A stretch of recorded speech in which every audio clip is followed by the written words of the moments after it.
صحیح مسلم میں جا کے نا غزوہ خندق والا چیپٹر کھول لیں تو آپ کو یہ حدیث مل جائے گی۔ حذیفہ ابن یمان رازدار رسول جو حضور علیہ السلام کے قریبی ساتھیوں میں سے بھی تھے، ان کے سامنے چند تابعین نے کہا کہ حضرت کتنے آپ خوش نصیب ہیں، حضور کا آپ نے دور پایا ہے، کاش ہم بھی اس زمانے میں ہوتے تو جس طرح آپ نے حضور کے ساتھ جنگیں کی، آپ کے ساتھ مل کے آپ نے دین کا کام کیا، ہم بھی کرتے۔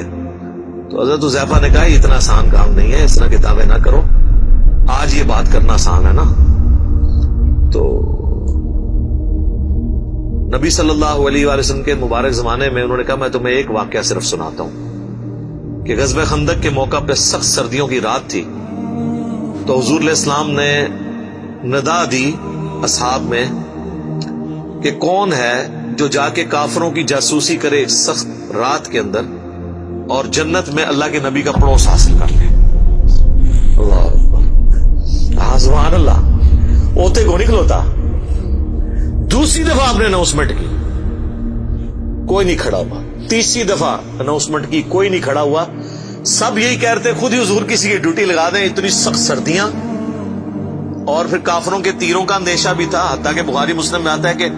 آپ علیہ السلام کی نماز عصر اور مغرب قضا ہو گئی تھی، اسی میں عشاء کے وقت میں جا کے آپ نے نمازیں پڑھی، کیونکہ وہ سامنے سے تیر آتے تھے۔ تو ظاہر ہے جو رات کو اگر یہاں سے کوئی جاسوسی کے لیے جاتا تو وہاں بھی تو ان کے ایجنٹ کھڑے ہوئے تھے۔ تو 3 دفعہ آپ نے اناؤنسمنٹ کی، چوتھی دفعہ آپ نے فرمایا حذیفہ، تو حضرت حذیفہ کہتے ہیں میں نے دل میں سوچا لو جی اب میں مارا گیا، میری ڈیوٹی لگ گئی۔ اچھا یہ ان کی سچائی تھی، انہوں نے بتا دیا۔ یہاں تو لوگ ایکٹنگ کرتے ہیں نا جی، میں تو آج تک جناب میں تو گل منہ تے کرنا، آج تک کسی بندے نے سنا ہے جو جھوٹے دے جھوٹے نو بھی وہ کہے کہ میں پیچھے گل کرنا، تکیہ کلام ہے کرتے رہو، میں تو منہ تے گل سیدھی کری دی۔ اچھا تو حضرت حذیفہ کہتے ہیں کہ حضور نے جب بلایا تو مجھے کہا جاؤ، ان کا میں تو پھر اب انکار تو نہیں کر سکتا تھا، تو حکم آ گیا۔ پہلے تو ایک آپشن بھی تھا بچنے کا، کہتے میں اپنی جگہ سے اٹھا اور میں دل میں سوچ رہا تھا کتنی ٹھنڈ بار اور اس حالت میں جاؤں گا۔ کہتے ہیں اللہ کی قسم جب میں اپنی جگہ سے اٹھا مجھے یوں لگا مجھے کسی نے نا کوئی کمبل اڑا دیا نہ نظر آنے والا، اور میں ایک گرم حمام میں داخل ہو گیا، یہ معجزہ ظاہر ہوا۔ اور کہتے ہیں میں سخت سردیوں کی رات میں اسی طریقے سے باہر چلا گیا، جا کے میں نے جاسوسی کی، اور کہتے ہیں کہ ایک لمحہ آیا کہ ابو سفیان میرے ایک تیر کے نشانے پہ تھا، تو میں نے کوشش کی کہ میں اس کو ادھر ہی مار دوں، لیکن مجھے حضور کی بات یاد آئی، آپ نے بھیجتے وقت کہا تھا کہ دیکھنا کسی پہ تیر نہیں چلانا، کوئی نواں ماز نہ کھول کے آ جائے، ایک کام نہ کریں۔ تو کہتے ہیں پھر میں رک گیا، ابھی حضور نے منع کیا۔ ظاہر ہے پھر رات کو جنگ چھڑ جاتی، پھر ایک نیا، ظاہر ہے یہ دیکھیں ڈسپلن تو نہیں لوز کرنا نا، جو لیڈر ہے اس کے اس مشورے کو لے کے چلنا ہوتا ہے جس طرح وہ کہتا ہے۔ کہتے میں خیر واپس آیا،